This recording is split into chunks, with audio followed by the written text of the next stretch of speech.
first time I ever laid eyes on the cabin. It felt like stepping into a forgotten corner of the world, where time moved slower, and the air carried the sharp tang of pine and damp earth. It was late autumn, the leaves a riot of crimson and gold crunching under my boots as I followed the narrow dirt road up the mountain. My grandfather had built the place himself back in the 50s. A sturdy log structure with a wide stone fireplace and windows that framed the valley like paintings.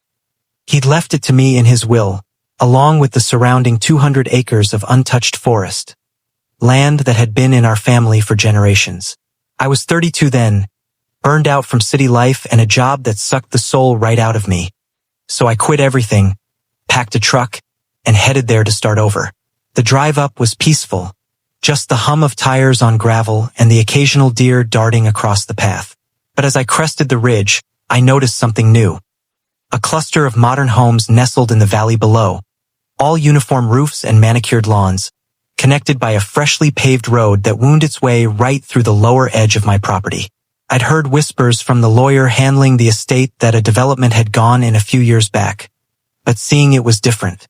The subdivision, Pine Ridge Estates, they called it, had about 40 homes, gated at the main entrance down by the highway. Their only access road cut across a strip of my land, an old easement my great-grandfather had granted decades ago for a logging trail. It was narrow, unpaved back then, but now it was widened and smoothed, clearly the lifeline for the whole neighborhood. I didn't think much of it at first. Live and let live, right? I parked at the cabin, unloaded my things, and spent the next weeks settling in. Chopping wood, fixing leaks, turning the place into a home. The neighbor's road was about a mile from my gate, so I rarely saw anyone. But one crisp morning, while I was out surveying the property lines with an old map from Grandpa's files, a shiny SUV pulled up. Out stepped a man in khakis and a polo shirt, clipboard in hand, looking like he'd wandered off a golf course. "You're the new owner up here?" he asked, not bothering with hello. "That's me," I said, wiping dirt from my hands. "I'm Harold Jenkins, president of the Pine Ridge Homeowners Association. Welcome to the area." His smile was tight, practiced. "We wanted to touch base about a few things." Turns out, a few things meant a lot.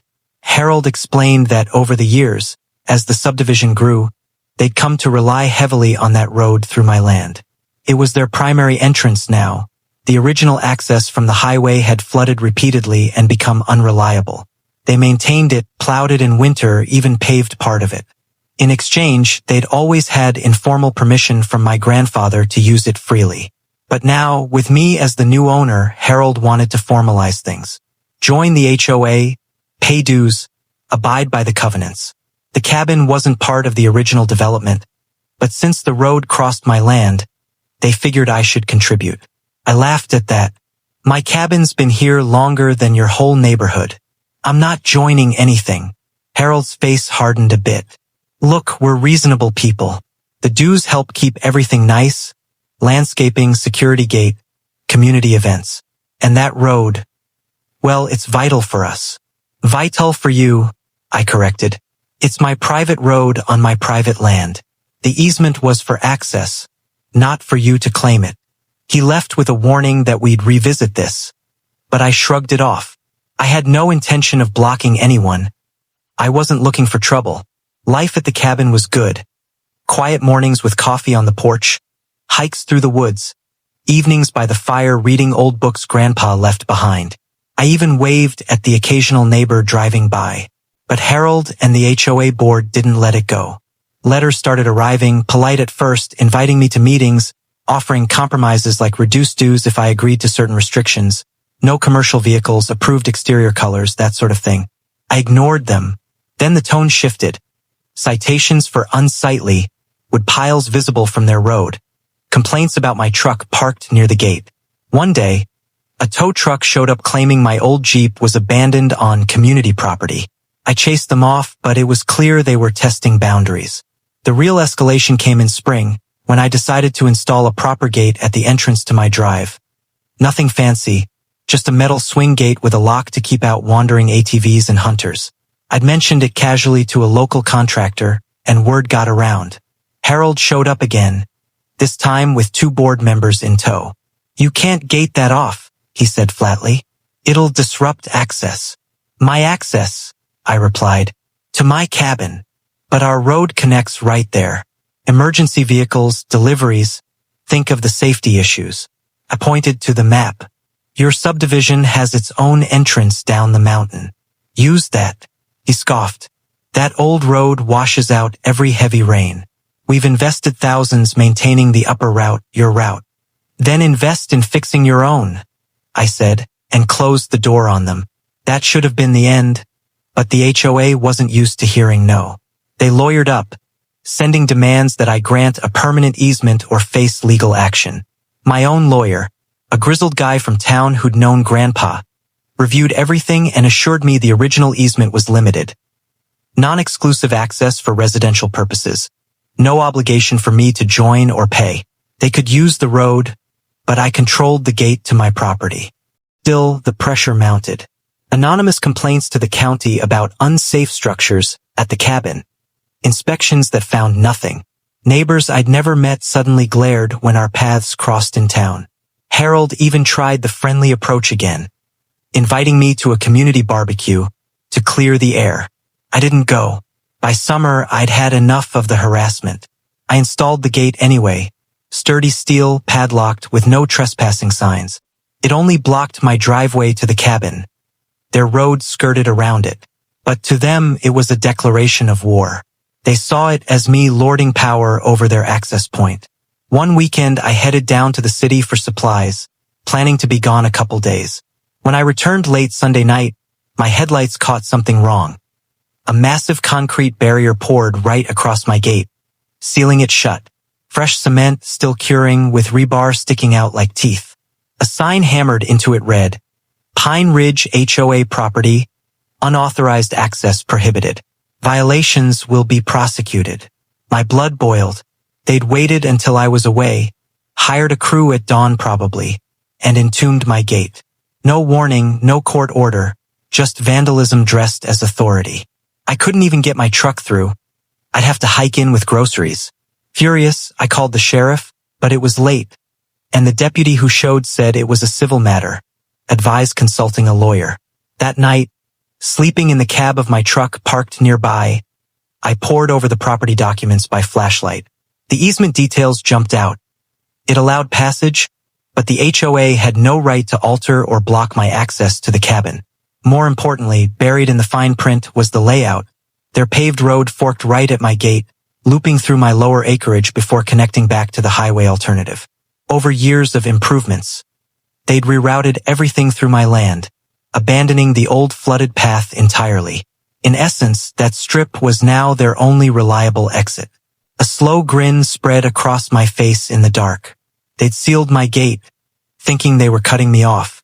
But in doing so, they'd handed me the keys to trap them all. The next morning, I didn't rush to break the concrete. Instead, I drove to town, met with my lawyer, and got everything in motion. He confirmed what I'd suspected. The HOA's actions were illegal trespass and destruction of property. But more crucially, since they'd effectively made my private road their sole thoroughfare, widening it, paving it, even installing their own street signs, they'd created a dependency. The original easement permitted use, but I could regulate it as the landowner. No obligation to keep it open 24/7, especially after their aggression. By afternoon, I'd ordered materials. Heavy posts, chain, locks, and signs.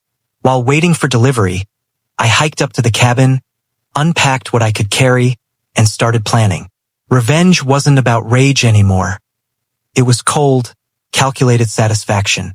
2 days later, with a crew I'd hired locally, guys who despised the fancy newcomers anyway, we got to work. First, we cleared a bypass trail on the far edge of my property, just wide enough for my truck, hidden by trees. That became my new access, no more relying on the old gate. Then, at the point where their paved road entered my land, we installed a massive chained gate across it. Bright yellow posts, heavy-duty chain, multiple padlocks. Signs every few feet. Private property, no trespassing. Access revoked due to vandalism. Violators will be prosecuted. I timed it perfectly mid-morning on a weekday, when most folks were at work or school. The first discovery came around noon, when a delivery truck tried to enter and couldn't. By evening rush, chaos erupted. Cars backed up, horns blaring, residents piling out in confusion and fury. Harold was among the first to arrive, face red as a beet, pounding on my new gate from the other side. I watched from a ridge with binoculars, sipping coffee. "What the hell is this?" he shouted into his phone, probably calling the sheriff again. The deputy showed up, same one as before. He inspected the signs, the property markers, then shrugged and told the crowd it was private land. The owner had every right to restrict access after what they'd done. No emergency yet, so no forced entry. Panic spread fast. Kids missed buses the next morning. Garbage trucks couldn't get in. Amazon packages piled at the highway. The alternative road? It was a muddy mess after recent rains, impassable for most vehicles. They'd neglected it for years, betting on my route. Harold organized an emergency HOA meeting that night, but half the residents couldn't even get home easily. Some parked at the highway and hiked in. Word spread through texts and calls. The crazy hermit up the mountain had trapped them. I gave it a week, long enough for inconvenience to turn to desperation. Mail delayed, groceries spoiled. Work commutes turned into hours-long ordeals over rough terrain. One family got stuck in the mud on the old road, needed a tow. Whispers of lawsuits flew, but my lawyer was ready. Countersuit for damages, vandalism, harassment. Finally, Harold called. Not stormed up, called voice strained. "We need to talk," he said. I agreed to meet on neutral ground, the local diner. He showed up with 2 board members, looking haggard. Apologies tumbled out first. Claims the concrete was a mistake. Overzealous contractor. They offered to remove it immediately, pay for my new gate, even compensate for inconvenience. But I wasn't done. "Here's how this works," I said calmly. "You remove the concrete, restore my original gate. Then we formalize the easement properly. You'll pay an annual access fee, say, enough to cover maintenance and taxes on that strip, plus a one-time settlement for the vandalism. And no more nonsense about me joining your HOA or following your rules." The numbers I quoted weren't exorbitant, but substantial enough to fund cabin upgrades for years. They balked at first, threatened legal war. I slid photos across the table. Their concrete job, timestamps, even drone shots of how their road dominated my land. "Go ahead and sue," I said.